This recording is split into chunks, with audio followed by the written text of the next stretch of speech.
What is going on, my broskiis? My name is Toadski and I'm back again, here to bring you guys yet another One Piece Treasure Cruise video. And in today's video, guys, I'm going to be showing you guys the team that I used in order to beat the Zero Stamina Shanks Training Forest. Now, this is by far one of the most difficult dungeons in the game of One Piece Treasure Cruise. Even on the Japanese version, this is still one of the most difficult dungeons in the game. So don't kill me in the comments for using the Strong Word Ace team, because this is a very, very hard dungeon. So basically, in this video, I'm just going to be showcasing and talking about the whole process of using this team and how it works specifically. Now, before we actually get into the main nitty-gritty kind of things, this dungeon right here with this specific stage, you do have to get poisoned with Don Krieg, and the reason for that is you will get poisoned later on in the dungeon, and that is a severe poison. You do not want that poison, whereas this poison here from Don Krieg is only a 900 damage per turn poison. Now, if you have max auto heal, you will be recovering only 100 HP because you'll take 900 damage from the actual poison itself.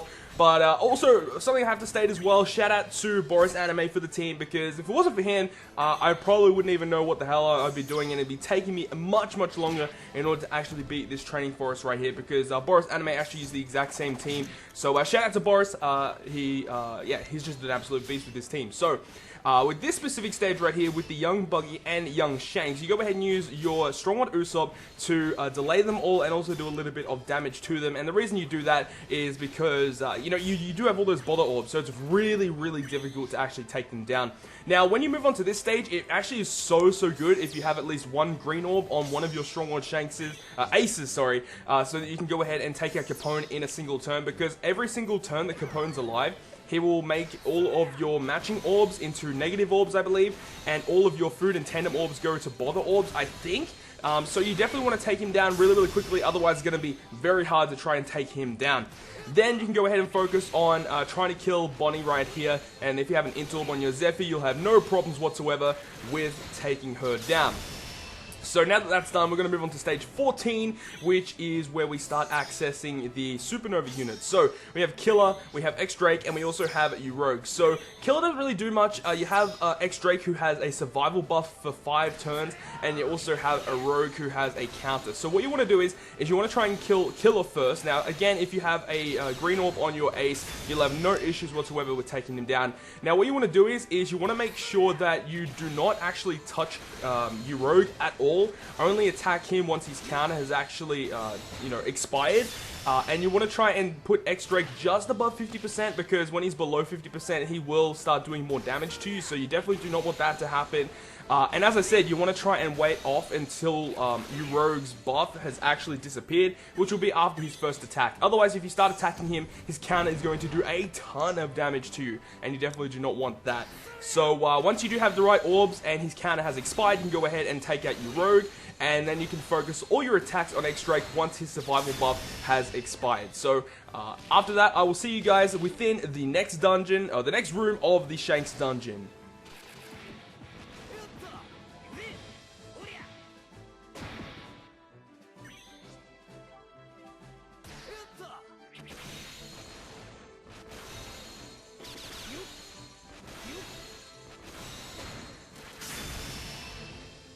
Moving on to stage 15, we have more supernovas, being Hawkins, Kid, and Apu. So what Hawkins does, he puts up a 20 combo shield, a 20 hit combo shield for 11 turns, and also has that counter as well. So he's very, very annoying to try and take down.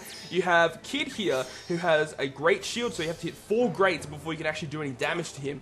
Then with Apu, he actually goes ahead and blinds you for 3 turns. So what we're going to be doing here is we want to try and take down Apu and Kid, and then we want to try and stall on Hawkins until we get all of our specials ready to go. Then we can move on to the next stage. Now, because you are blinded, it is going to be a little bit difficult in order to try and take down Kid. So what you could potentially do is you could potentially wait out the blind turns and then take down Kid.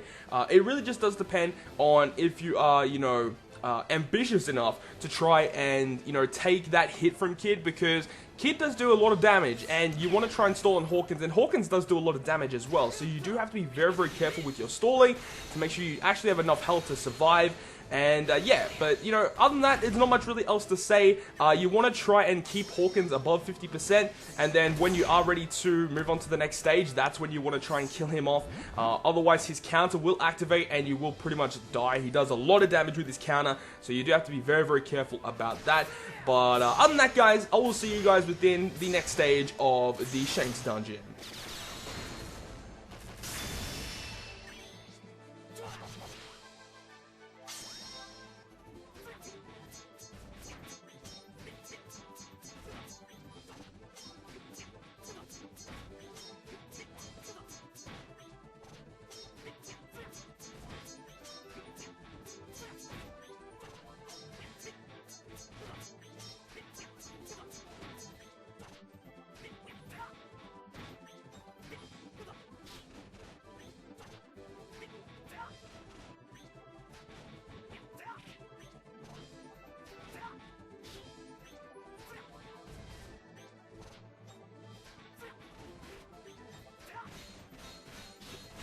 And now we move on to stage 16, which is with Law, Luffy, Zoro, and Beppo. So with this specific stage, we are doing a very similar thing with the last stage, is we're going to activate all of our specials, and then we are going to stall on one specific unit. Now, in this specific instance, we're going to be stalling on the Zoro character. One thing that you do have to note is, you do have to make sure that Beppo does not fall under 50% HP if he is about to attack you. And the reason for that is that he will actually go ahead and despair you for like 5 turns, which means you're going to lose all your HP, and you're pretty much going to lose the run at that stage because you won't have enough turns of stall.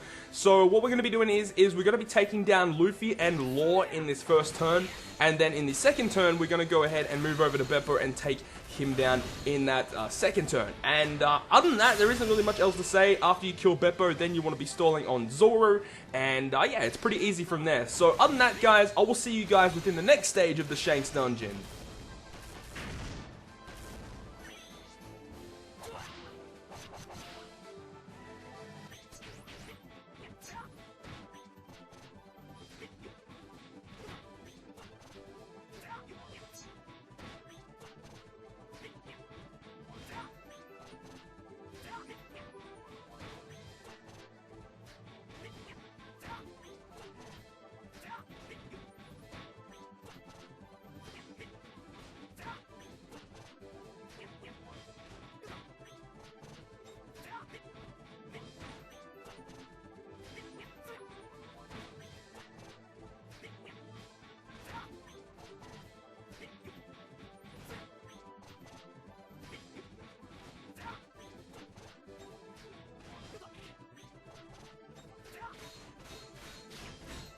And now we arrive at stage 17. Now this was the specific stage that you would have been hit with that really, really powerful poison, but because we already have a poison inflicted on our team, we actually do not get the poison from Crocodile, so that is absolutely awesome. So we're going to be going ahead and doing the exact same thing here, except we are activating the Strongword Usopp special this time to delay all of the enemies. Now, what you want to be doing here is you want to definitely take down Miss Merry Christmas, which is the mole lady at the front. You want to take her down in the first turn, and if you can, just take down as many as you want as well in that turn as well. Apparently Nico Robin has some effect under 50% HP, so you have to be very, very careful about that.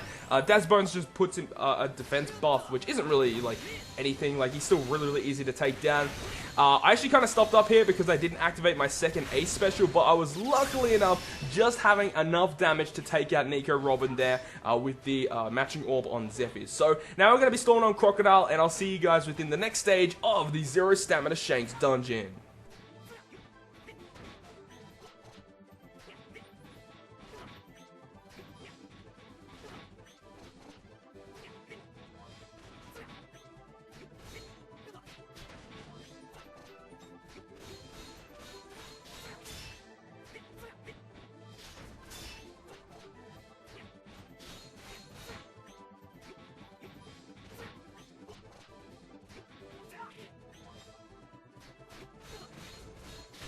And now we move on to stage 18, which is with all of the impelled down prisoners. Now, with this specific stage, we want to be stalling on Mr. 2, Bon Clay. The thing about this specific room that is a little bit tricky is the fact that Bon Clay actually heals 33,000 every single turn.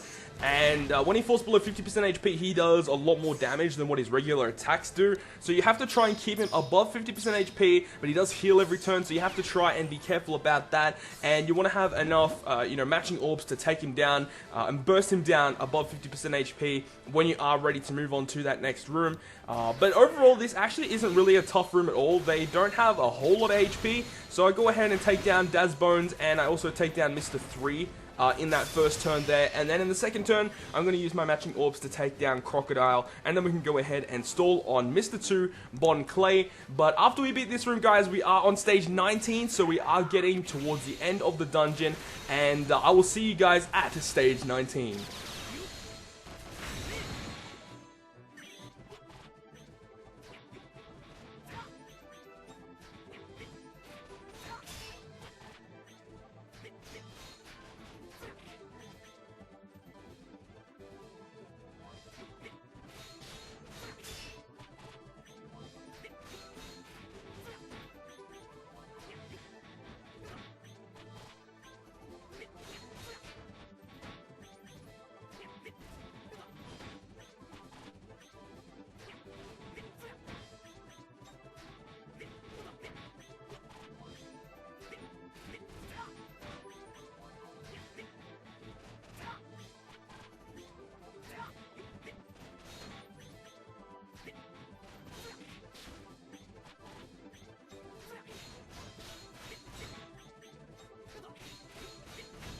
And now we move on to stage 19, the second last room of the Shanks Zero Stamina Dungeon. So we are going to go ahead and use all of our specials once again. However, we are not using Marker and Zephyr on the first turn of Burst. Now the reason for that is we want to try and do as much damage to Ben Beckman as possible without using our burst turns, because we're going to use our burst turns to take down Croc, Lucky Root, and also Ivankov, but we want to make sure that we are doing as much damage as possible to Ben Beckman, because he actually is really tricky to take down. Dex units are always really tricky with this specific team, because we don't have a really powerful strength shooter on the team at the moment, because we have Marker for the heals.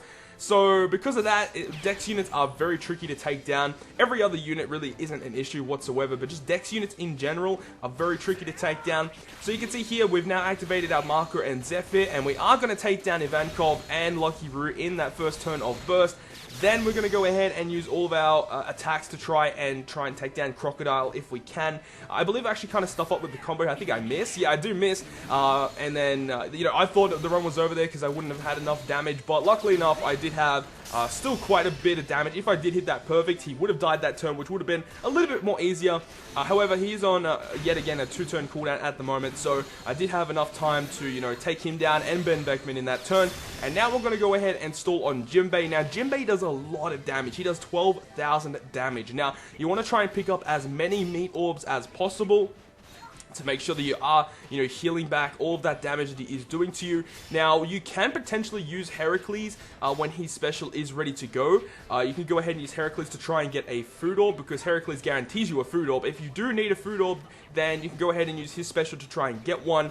But you want to make sure that your specials are really, really close. Like, I think 4 or 5 turns, you can move on to the next room because of all the preemptive attacks that Shanks has, and also because you only need to activate his your specials after the second turn of the Shanks room.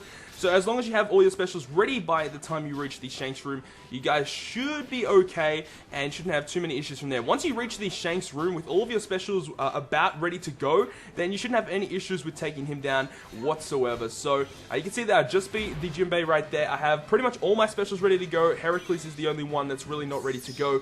So what Shanks does right here, he gives himself a debuff protector for 6 turns. Now, that means you cannot activate your Stronghold Usopp just yet, but we are going to save him for when we go ahead and activate our burst turn. So, what we are doing right here is we want to try and do as much damage to him as possible before he attacks me. Now, he attacks for like 14,000 damage obviously I don't have enough HP for that to actually tank the hit, so I'm going to go ahead and use my Macro Special right here. Now, even though we're not going to be activating a Macro Special on the first turn, we still have enough damage output with the Zephyr Special, so that is good. And it is kind of good if you activate Macro Special and have a couple of matching orbs, because they do get an orb boost from Macro Special, so that always does help. Now, every 2 turns after he attacks, he will go ahead and remove all buffs on your side of the field, and also will roll back everyone's special by 1 turn if they are on that right column. So that's going to make things a little bit more tricky, so you do have to keep that in mind as well. So once again, we're just going to be attacking until we cannot take any more damage from Stronghold Shanks. Then that is when we're going to go ahead and activate our burst turn. Now, obviously, getting matching orbs along the way is going to help considerably with this part of the dungeon. However, it is really not necessary to get a whole bunch of matching orbs. You can see here, in a couple of these turns, I don't even get 1 matching orb, but we still end up being able to beat it. So, with this team, it actually is like reasonably safe if you have the sockets and the skill level on all your characters except for Stronghold Usopp, because obviously his skill is not able to be maxed at the moment. His skill books are not active. But yeah, you want to make sure that you don't get him under 20% HP. You want to get just above 20% and then go ahead and activate all the specials for the burst turn. But anyways, guys, I'm going to leave you with that, because that's pretty much all you need to do. You're just getting close to 20% as possible, and until you cannot take another hit, that is when you're going to go ahead and activate all of your specials to try and burst him down in that turn. And you want to try and delay him as well, otherwise he will attack you, so you do have to delay him when you are about to do that burst turn as well. So I'll leave you with that, guys. Hope you guys did enjoy this video, and if you guys did enjoy it, make sure to smack the like button down below. And if you want to stay up to date with all the content I post, including more One Piece Treasure Cruise content, make sure to hit the subscribe button down below. But on that, guys, I will see you guys within the next video.